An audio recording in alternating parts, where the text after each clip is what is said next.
हाँ जी, तो अब हम बात करने वाले हैं कैलकुलस पे, है ना। कैलकुलस पे बात कर रहे हैं क्योंकि ये एक मैथमेटिकल टूल है ना, और फिजिक्स में इस्तेमाल होता है अच्छा खासा, है ना। तो हम उतना ही कैलकुलस पढ़ेंगे जो फिजिक्स में बहुत ज़्यादा इस्तेमाल होता है ना, तो वो भी अच्छा खासा है ना, उसको देखेंगे क्या होता है ना वो। तो हम वो कैलकुलस बहुत ही अच्छी तरह से कर लेंगे, है ना, जो फिजिक्स में इस्तेमाल हो रहा है, और उसको ऐसा कर लेंगे कि हमारा कोई फिजिक्स का क्वेश्चन कैलकुलस पे आए और हमसे ना हो, ऐसा ना हो, है ना। यानी कि हमारे जितने भी क्वेश्चंस फिजिक्स में आएंगे कैलकुलस के ऊपर बेस्ड, यानी कि उसके अंदर कैलकुलस लग रहा होगा, इंटीग्रेशन और डिफरेंशिएशन लग रहा होगा, वो हमसे पक्का हो जाएंगे ना, इस बात की गारंटी है। और मैं जो आपको बताने वाला हूँ, पहले हम डिफरेंशिएशन पढ़ेंगे, फिर इंटीग्रेशन पढ़ेंगे। पहले डिफरेंशिएशन फिर इंटीग्रेशन, है ना। डिफरेंशिएशन पे ही मैं अच्छा खासा वीडियोस बना दूंगा, और फिर इंटीग्रेशन पे अच्छा खासा वीडियो बना दूंगा कि आपको मैं यहीं पे क्या करा दूंगा, प्रैक्टिस करा दूंगा, है ना। इन्हीं वीडियोस में क्या करा दूंगा, अच्छी तरह से प्रैक्टिस करा दूंगा, है ना। काफ़ी सारे क्वेश्चंस की, है ना। जैसे हम कोई फॉर्मूला उठाएंगे एक, है ना, ये यहाँ पे फॉर्मूले दिखाऊंगा मैं ना, यहाँ पर मैं आपको फॉर्मुलेज दिखाऊंगा ना, इसके ऊपर डिफरेंशिएशन के ऊपर फॉर्मुले होते हैं कि भैया ये वाला फॉर्मुला होता है, फिर ये फॉर्मुला, तो जनरल फॉर्मुले होते हैं कुछ, है ना। वैसे यहाँ पे भी जनरल फॉर्मुले होंगे, है ना। तो फॉर्मुला उठाएंगे एक एक करके और उस फॉर्मुले पे प्रैक्टिस करेंगे, फिर दूसरा फॉर्मुला उठाएंगे, फिर उस पर प्रैक्टिस करेंगे, फिर तीसरा फॉर्मुला उठाएंगे, उस पर प्रैक्टिस करेंगे, है ना। ऐसे यहाँ पर भी करेंगे। कहाँ इस्तेमाल होता है इंटीग्रेशन डिफरेंशिएशन, हम बात करेंगे फिजिक्स में, है ना। फिजिक्स में कहाँ अप्लाई होते हैं, तो ये एक मैथमेटिकल टूल है। क्या ये मैथमेटिकल टूल, है ना। इंटीग्रेशन और डिफरेंशिएशन एक मैथमेटिकल टूल है ना। तो कैलकुलस दो तरह का होता है, एक होता है डिफरेंशियल कैलकुलस, एक होता है इंटीग्रल कैलकुलस। डिफरेंशियल कैलकुलस को डिफरेंशिएशन भी बोलते हैं, और इंटीग्रल कैलकुलस को इंटीग्रेशन बोलते हैं, है ना। फिजिक्स में इस्तेमाल होगा बहुत शानदार तरीके से ये, है ना। तो मैं थोड़ा बहुत एग्जांपल दे के बताता हूँ आपको कि ये कहाँ पर इस्तेमाल होता है ना। डिफरेंशिएशन की बात करते हैं पहले, है ना। शुरू करें डिफरेंशिएशन, है ना। तो खास तौर से ये बायो वालों के लिए है और मैथ वालों के लिए भी है। वो लोग जो फिजिक्स के अंदर जिनको दिक्कत आती है कैलकुलस में, जिन लोगों को कैलकुलस से डर लगता है, उनका डर दूर कर दूंगा, है ना। पूरी कोशिश करूंगा डर दूर करने की, है ना। डिफरेंशिएशन पे प्रैक्टिस, इंटीग्रेशन पे प्रैक्टिस। होता क्या है कि लोग डिफरेंशिएशन के फॉर्मूला बता देते हैं, इंटीग्रेशन के फॉर्मूला बता देते हैं, प्रैक्टिस नहीं कराते हैं ना। यूट्यूब वगैरह पे मैंने देखा है कि यहाँ पर इस पर प्रैक्टिस नहीं होती है ना। अगर इस पर प्रैक्टिस नहीं होगी तो मज़ा नहीं आएगा ना। फॉर्मूले देख तो लिए तुमने, समझ में भी आ जाएगा फॉर्मूला, है ना, लेकिन उसको अप्लाई कैसे करना है बराबर बराबर बराबर बराबर वो नहीं सीख पाओगे ना। तो वही सिखाऊंगा मैं आपको, कोशिश करूंगा पूरी कि डिफरेंशिएशन और इंटीग्रेशन दोनों पे मैं फॉर्मूलेज के साथ प्रैक्टिस करा दूँ अच्छी खासी, है ना। तो मेरी आशा रहेगी इसमें कि हम फिजिक्स का जो कैलकुलस है उससे उसका डर दूर करें, है ना। तो बात करते हैं पहले डिफरेंशिएशन की। देखो पहले मैं कुछ एग्जांपल्स की बात कर लेता हूँ ना, यहीं पे कुछ एग्जांपल्स की बात करते हैं। मान लो ये आपने क्वेश्चन किए हुए, देखो इस तरह सा, एक है मास m1, है ना, इससे r दूरी पे, कितनी दूरी पे, r दूरी पे एक और मास रखा हुआ है m2, कितना रखा हुआ है, m2 रखा हुआ है। कोई दिक्कत इसमें नहीं, दिक्कत है ना। अब सर आपसे बोला जाए ग्रेविटेशनल फोर्स क्या होगा, तो आपको मालूम है रटा हुआ है, क्या रटा हुआ है कि भैया ग्रेविटेशनल फोर्स Fg, है ना। ग्रेविटेशनल फोर्स कैसे निकालेंगे हम, एक कांस्टेंट होता है g, सम ऑफ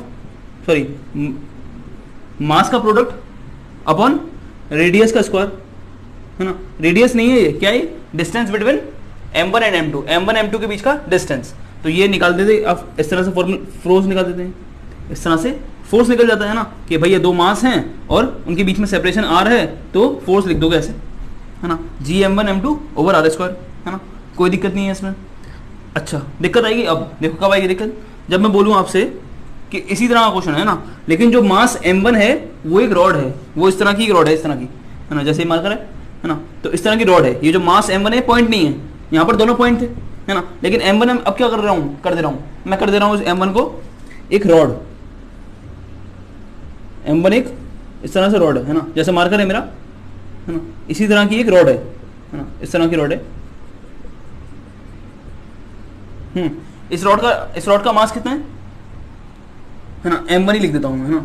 इस रॉड का मास m1, है ना। इस रॉड के इस वाले किनारे के, इस रॉड के इस वाले किनारे से r डिस्टेंस दूरी पे एक और मास रखा हुआ है जिसका मास है m2। तो अब निकाल सकते हो ग्रेविटेशनल फोर्स, है ना, निकाल सकते हो। दिख रहा है नहीं दिख रहा है, नहीं दिख रहा है, दिखेगा अभी, दिखेगा अभी, जादू करते हैं, है ना। तो क्या कर सकते हो, है ना। अभी ये तो पॉइंट मास है दोनों, तुमने से लिख दिया सीधे फॉर्मूला खड़ाक से, है ना। तो न्यूटन्स फॉर्मूला जो आपने लगाया ग्रेविटेशनल का, है ना, ये पॉइंट मास के लिए है ना। लेकिन अगर इसको अप्लाई करना है आपको इस तरह के मासेस के लिए, है ना, मेरे और ये बोर्ड के मास के लिए, है ना, मेरे और एक स्टूल के मास के लिए, है ना, मेरे और एक किताब के मास के लिए, है ना, एक किताब है और मेरा मास है ना। तो हम दोनों भी तो एक दूसरे के क्या लगा रहे होंगे, फोर्स लगा रहे होंगे, है ना। आप लोग बैठे हो तो आप भी तो क्या कर रहे होंगे, जो आपके आसपास ऑब्जेक्ट रखे हुए हैं उससे भी तो फोर्स लगा रहे होगे। क्या वो पॉइंट मास है? क्या आप पॉइंट मास हो? नहीं, है ना। आप तो एक पूरी बॉडी है ना, लंबी सी बॉडी है ना, विड्थ भी है, हाइट भी है और, है ना, डेप्थ भी है ना। तो 3D में हो आप, है ना। तो ऐसे मासेस के लिए कैसे लगाएंगे ग्रेविटेशनल फोर्स का फॉर्मूला, यहां इस्तेमाल होता है कैलकुलस, है ना। एक और एग्जांपल लेते हैं, जैसे कि कोई बंदा दिल्ली है ना, एक बंदा दिल्ली है ना, वो दिल्ली से स्टार्ट होता है और जाता है कहाँ, वो जाता है आगरा, है ना। दिल्ली से जाता है आगरा, दिल्ली से आगरा जा रहा है बंदा, है ना। मान लो दिल्ली आगरा के बीच का डिस्टेंस 100 किलोमीटर है ना। कितना है ना, ज़्यादा है वैसे थोड़ा, लेकिन हम 100 किलोमीटर एग्जाम्पल ले लेते हैं ना, एग्जाम्पल ले लेते हैं 100 किलोमीटर ना, समझने के लिए। तो दिल्ली से आगरा जा रहा है, 100 किलोमीटर चल रहा है वो, और वो 2 आवर लगाएगा। कितने लगाएगा, यानी कि उसको रास्ते में कितना टाइम लगा, 2 घंटे लगे, है ना। 100 किलोमीटर चलने के लिए उसको 2 घंटे लगे, है ना। अगर आपसे कोई यहाँ पर इस टाइम पूछे कि भैया 100 किलोमीटर चल रहा है, 2 घंटे लगेंगे, तो उसकी स्पीड क्या हो जाएगी, है ना। तो आपको फौरन निकाल दोगे ना, आप फौरन निकाल देते हो। कैसे निकाल दोगे, आप बोलोगे स्पीड कितनी हो जाएगी, हमें मालूम है क्या होती है स्पीड, स्पीड होती है डिस्टेंस अपॉन टाइम, है ना। डिस्टेंस कितना चल रहा है वो 100, और टाइम कितना है 2 आवर, है ना। 100 किलोमीटर और टाइम डिस्टेंस टाइम 2 आवर, है ना। कितना आ जाएगा 50 किलोमीटर पर आवर।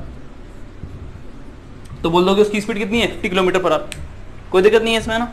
अच्छा ये बताओ कि ये जो बंदा दिल्ली से आगरा जा रहा है, क्या इसकी स्पीड 50 किलोमीटर पर आवर हर टाइम पे 50 किलोमीटर पर आवर स्पीड होगी इसकी? इस बंदे की जो स्पीड है वो 50 किलोमीटर पर आवर है ना। तो क्या ये स्टार्ट किया था तो यहाँ पर भी 50 किलोमीटर पर आवर, यहाँ पर भी 50 किलोमीटर पर आवर, यहाँ पर भी 50 किलोमीटर पर आवर, यहाँ पे भी, यहाँ पे भी, यहाँ पे भी, यहाँ पे, क्या ऐसा होगा, है ना। लेकिन ऐसा नहीं होता, नॉर्मल ऐसा कहाँ होता है ना, कि भैया स्टार्ट करोगे घर से, तो घर से स्टार्ट करोगे तो फिर दिल्ली से मान लो स्टार्ट किया, है ना, तो दिल्ली वो फिर गलियों में से निकालेगा पहले कार को, है ना। तो स्पीड बहुत स्लो होगी, है ना, 5-10 की स्पीड पे चलाएगा, है ना। उसके बाद थोड़ा सा वो मोहल्ले से बाहर निकलेगा तो थोड़ा सा स्पीड थोड़ा बढ़ाएगा, है ना, 15 हो जाएगी स्पीड, है ना, 20 हो जाएगी स्पीड, है ना। थोड़ा सा गाँव आ जाएगा तो वो थोड़ी सी और स्पीड बढ़ा देगा, है ना, 30, 35, 40 करीब हो जाएगी स्पीड, है ना। फिर उसको मिल जाएगा हाईवे, तो वो पागल हो जाएगा, हाईवे पे पागल हो जाएगा, वो पहुंचाएगा 50, 60, 70, 100, है ना, 100 तक पहुंचा देगा, है ना। क्योंकि हाईवे मिल रहा है तो वो उड़ाता है गाड़ी, है ना, तो उड़ाएगा गाड़ी हाईवे पे, है ना। फिर जब उसको थोड़ा एक आध गाँव आ जाएगा बीच में, है ना, कस्बा वगैरह आ जाएगा कोई बीच में, तो फिर वो क्या कर देगा, वहाँ पे भीड़ भाड़ हो जाएगी, है ना। भीड़ भाड़ आ जाएगी तो फिर वो गाड़ी को क्या कर देगा, हल्का कर देगा, है ना। तो यानी कि स्पीड हल्के हल्के बढ़ेगी उसकी स्पीड, फिर एकदम से घट जाएगी, कभी फिर बढ़ जाएगी, फिर घट जाएगी, फिर कभी कभी बहुत बहुत हाई हो जाएगी, है ना, हाईवे पे। और फिर कभी कभी जब वो आगरा पहुंचने वाला होगा तो गली वगैरह में, गांव वगैरह में, वो मोहल्ले वगैरह में घुसड़ेगा, जहाँ पर भी वो रहता होगा, जहाँ पर भी जा रहा होगा, है ना। तो वो फिर से स्पीड उसकी स्लो होती जाएगी, है ना। तो ग्राफ कुछ ऐसा रहने वाला है स्पीड का, है ना। यानी कि स्पीड कभी भी सेम नहीं रहने वाली है ना, बढ़ती रहेगी, घटती रहेगी, बढ़ती रहेगी, घटती रहेगी, बढ़ती रहेगी, घटती रहेगी, है ना। लेकिन वो 100 किलोमीटर जा रहा है और उसको 2 घंटा लग रहा है, तो आपने स्पीड तो खटक से निकाल दी 50 किलोमीटर पर आवर। ये क्या है, कौन सी स्पीड है, पता है कौन सी स्पीड है? इसको बोलते हैं एवरेज स्पीड। क्या बोलते हैं इसको? इसको बोलते हैं एवरेज स्पीड। यही एवरेज स्पीड है। पूरे रास्ते में अगर अनुमान लगाया जाए, है ना, उसकी स्पीड कभी 10 भी रही होगी, कभी 20 भी रही होगी, कभी 40 भी रही होगी, कभी 50 भी रही होगी, कभी 100 भी रही होगी, कभी 80 भी रही होगी, है ना। तो अनुमान लगाया जाए, अगर एवरेज निकाला जाए तो एवरेज में स्पीड उसकी क्या रही, है ना। एवरेज क्या आया उसका एवरेज आया 50, है ना। उसका एवरेज 50 आया, बड़ा घटा के जितना भी है सब मिला के 50 एवरेज आया उसका। तो 50 आपने एवरेज निकाला, है ना। ये जो वेलोसिटी आपने निकाली, खड़क से निकाल देते हैं आप, ये एवरेज वेलोसिटी है ना। लेकिन अगर वो बोले कि भैया मैं 2 घंटा चलाऊं, है ना, 2 घंटा मतलब 120 मिनट बोल रहे हैं मैं चलाऊं, है ना, वो बोल रहा है भैया ऐसा है कि मैं दिल्ली से चला था आगरा पहुंचाऊं और मुझे 120 मिनट लगे, तो बोलोगे सही बात है, इसमें कौन सी गलत बात है ना, बोलोगे सही बात तो है। वो बोलता है कि भैया मुझे ये बता दो कि जब मैं 60 मिनट पे हुआ था, जब मुझे 60 मिनट हुए थे, एग्जैक्ट 60 मिनट, तब मुझे 60 मिनट हुए थे बिल्कुल, तो मैं 60 मिनट पे मेरी स्पीड क्या थी, समझ रहे हो? अगर मैं 120 मिनट ले रहा था और मुझे जब 120 मिनट ले रहा था मैं, तो यानी कि 60 मिनट में मैं कहीं ना कहीं यहाँ कहीं हूँगा, बीच में यहाँ कहीं, यहाँ आसपास नहीं, बीच के, है ना, एग्जैक्ट बीच में तो होगा नहीं। तो जब 120 मिनट ले रहा हूँ, तो जब मैं 60 मिनट मैंने कवर किया था ना, जब मुझे 1 घंटा हो गया था, दिल्ली से आगरा जा रहा हूँ, 1 घंटा हो गया, अब मेरी स्पीड क्या है, ना आगे ना पीछे, बिल्कुल एक पॉइंट पे मेरी स्पीड क्या है। तो आप बोलोगे पागल हो रहे हो, हम बता नहीं पाएंगे। अब वहाँ पर हाईवे भी हो सकता है, तो तुम्हारी स्पीड हाई भी हो सकती है ना, वहाँ पर गांव वगैरह भी हो सकता है, कस्बा भी हो सकता है, तो तुम्हारी स्पीड स्लो भी हो सकती है, हमें नहीं पता क्या हो सकती है ना, क्या होगी तुम्हारी स्पीड। हाँ, तो ये स्पीड कैसे निकालोगे, इसको बोलते हैं इंस्टेंटेनियस स्पीड। क्या बोलते हैं, दिख रहा है, दिख रहा है, नहीं दिख रहा है, नहीं दिख रहा है, दिख गया है ना। तो ये स्पीड, तो भैया 120 मिनट चल रहा हूं और 60 वाले मिनट पे, है ना, 1 घंटा जैसे मुझे पूरा हुआ है, 2 घंटे लगेंगे मेरे रास्ते में ना, जब मेरा 1 घंटा पूरा हो रहा है, 1 घंटा 1 मिनट 1 सेकंड, अब स्पीड क्या है, तो इस तरह की स्पीड को बोलते हैं इंस्टेंटेनियस स्पीड, उसी वक्त की speed, instantaneous speed, instantaneous speed, है ना। तो उसी वक्त की स्पीड, बिल्कुल उसी वक्त की स्पीड को बोलते हैं इंस्टेंटेनियस स्पीड, है ना। तो इस स्पीड को कैसे निकालोगे, तो ये यहां पर काम देगा कैलकुलस, है ना, समझ रहे हो, यहां पर काम देगा कैलकुलस। कैसे काम देगा वो मैं आपको बताऊंगा, पहले सीख लेते हैं कि कैलकुलस इन डिफरेंशिएशन और इंटीग्रेशन को हम कोई भी प्रॉब्लम आ जाए तो हम कैसे सॉल्व करेंगे ना, उस प्रॉब्लम को हम कैसे सॉल्व करेंगे। अगर इसमें कंफ्यूजन हो रहा हो कि कैसे क्या करेंगे ना, थोड़ा सा मैं आइडिया देता हूं कि यहां पर आपको वेलोसिटी की इक्वेशन दे दी जाएगी, है ना, कि किसी भी टाइम पे आपको वेलोसिटी निकालनी है ना, किसी भी टाइम पे, तो वेलोसिटी एट किसी भी टाइम t आपको इक्वेशन दे दी जाएगी, कुछ भी, है ना, अनशर्ट, है ना, जैसे ये दे दी गई, कुछ भी लिख सकते हो, 5t² प्लस 60 प्लस 12, है ना। तो बोल रहा है वो आपसे, क्वेश्चन आपसे बोलेगा कि भैया ये दिल्ली से आगरा जा रहा है बंदा, है ना, तो इसकी स्पीड जो भी होगी, है ना, आपको बताना है कि जब इसका 59वां सेकंड है, 59वां सेकंड या 59वां मिनट, है ना, 59वां मिनट, है ना, 60वां मिनट भी नहीं, एक मिनट कम कर दिया ना, या 60वां मिनट, है ना, 59वें मिनट में क्या स्पीड है उसकी, 60वें मिनट में क्या स्पीड है, 61वें मिनट में क्या स्पीड है, 65वें मिनट में क्या स्पीड है उसकी।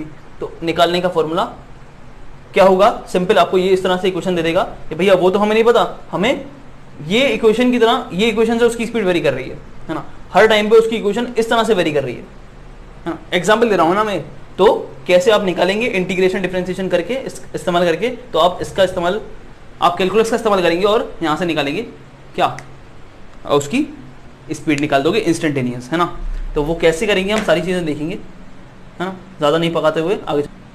हाँ, तो मैंने आपको थोड़ा बहुत आइडिया देने की कोशिश करी है कि क्या इंटीग्रेशन डिफरेंशिएशन कहाँ इस्तेमाल होता है। ऐसे मैंने इक्का दुक्का एग्जाम्पल दिया ना, बहुत जगह पर इस्तेमाल होता है इंटीग्रेशन डिफरेंशिएशन, है ना। मैं अगर बताने लग जाऊँ तो 1 घंटा लग जाए, 1.5 घंटा लग जाए यही बताने में कि कहाँ पर कैसे कैसे अप्लाई हो रहा है इंटीग्रेशन डिफरेंशिएशन, है ना, फिजिक्स में, है ना। फिजिक्स में शानदार तरीके से इस्तेमाल होता है ना, तो कहाँ इस्तेमाल होता है, तो मैं अगर बताने लग जाऊँ तो बहुत टाइम लगेगा ना। तो हम सीधे जाते हैं कि भैया डिफरेंशिएशन को पकड़ेंगे, है ना, डिफरेंशिएशन कैसे निकालते हैं हम, कोई भी इक्वेशन दे दी जाए तो डिफरेंशिएशन उसका कैसे करें, डिफरेंशिएट उसको कैसे करें, है ना। तो इस पर हम बात करने वाले हैं, फॉर्मूले लेंगे, प्रैक्टिस करेंगे, है ना, अगली बार से।